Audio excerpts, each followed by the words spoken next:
Well, I crabbed when I was a kid with my father, 50 years ago. Oh, we could set, 2 or 3 pots off the dock and catch enough for the family to feed on and eat for a weekend. Well, when I grew up, we had what was called, or still is called, water view. And I could go to sleep at night and look out my window and see the Rappahannock and certainly different phases of the moon. I mean, it just sparkled. And the sun, it's like diamonds on the water. And it, there's just something deep and satisfying and peaceful about the river. Well, I think back to when I was a kid, really, which is when I was really crabbing a lot, and that was actually in the early 80s, late 70s, early 80s, okay? And we used to spend our time in a little 12-foot boat, and we could go out and scrape pilings for crabs and come back with a bushel of nice jimmies in an hour and a half. And nowadays, you just don't see that happening.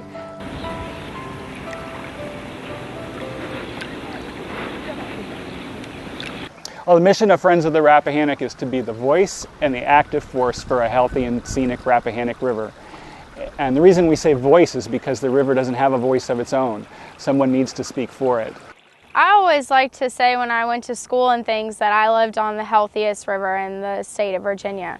But what I never knew until I worked for Friends of the Rappahannock is that it really isn't the healthiest river in the state of Virginia. We have the largest dead zone, which is caused by nitrogen, phosphorus, and sediment. The nitrogen is really, really bad because it creates those algae blooms. And so if there's too much algae in the river and in the bay, that's algae pollution. And then when it dies, it will create the dead zones where there's no oxygen. So it's not even just the blue crabs that can't survive because they don't have oxygen, but all of your shellfish on the bottom will suffocate, all of your plant life will suffocate. Like nothing can live without oxygen. Depleted oxygen winds up coming into that area. It could possibly drift over into an area where you're crabbing at. So there has been some problems. I pulled pots that's been dead as a doornail. I have a whole pot chock full of crabs and they're all dead. We catch our most dead crabs in this area right here. And I don't know if it's because of the marina or the flow of the water, but for some reason they don't live as well over here. Nitrogen and phosphorus come from fertilizers, animal waste, human waste, wastewater treatment plants. It comes from a variety of sources, fertilizer being one of the biggest ones.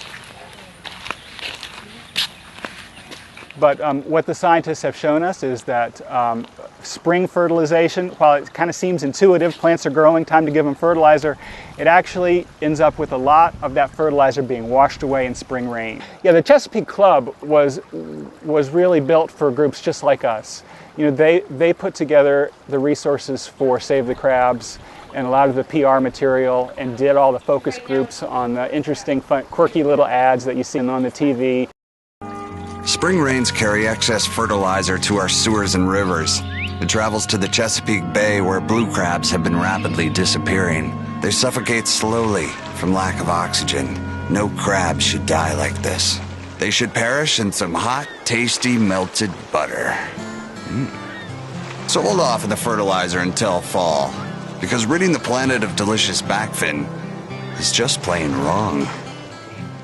The goal for the Save the Crabs program is to reduce the nutrient load. We use the blue crabs to get people's attention because, like I said, it's about the nutrient load, it's about the fertilizer, it's about the health of the river. But people aren't really going to care about it because it's out of sight, out of mind. But if you like to eat your blue crabs, that makes it more personal, and then they actually want to be involved in the campaign. And I think the slogan that the Chesapeake Bay Club created was great. Save the crabs and eat them. Because that really makes you think, and that makes people ask questions about it. In the Northern Neck Peninsula, 90% of the farmers have nutrient management plans. And what I feel like a lot of people don't understand is that the farmer does everything that they can to save money, not waste fertilizers, and do what they need to do. Many people don't understand that they typically think of farmers as plowing their land, and we just don't do that anymore. They say the crab campaign is concerned about timing of fertilizer. I don't believe it applies to us. We do apply fertilizer in the fall. We just put down enough to get a crop established. It starts at home. It starts with the homeowner.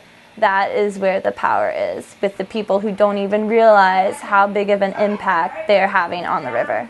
Living is about decision making and choices, and we all have those choices to make, and hopefully the choices like to just, if you do fertilize your lawn, to do it just in the fall, because people don't think as much in a city that their runoff is going to get into a river, but indeed their runoff gets into a river. It's like a domino.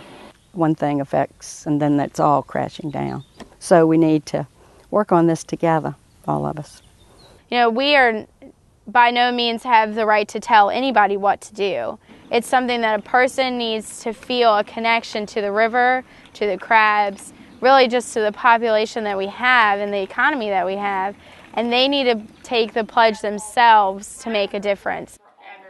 We got 243 pledges this year. And with each pledge, that keeps 3.5 pounds of fertilizer out of the river. This year we kept out about 850 pounds of nitrogen and phosphorus. I think it's an admirable goal because that symbolizes, saving the crabs symbolizes saving all the bay and all the fauna and the life that lives in the water. And the river itself means so much to me. It's about making that commitment to your grandchildren or your great-grandchildren that one day you want to see the crabs and you want to have the same experiences that you may have grown up with. Overall, if we can get the crab population up and keep it up and bring it back, I would love to see it back to the levels that they were at when I was a kid. Go! My goal, my personal goal would be that we have a healthier river and certainly a healthier bay and a healthier world. But I want us to be able to share this gift that we have, because I don't see that I really own this property. I see that it's just a gift and it's my time to have it. Keep supporting the cause and just try to keep everybody educated on what's happening out here in our water. Try to keep this water healthy and clean.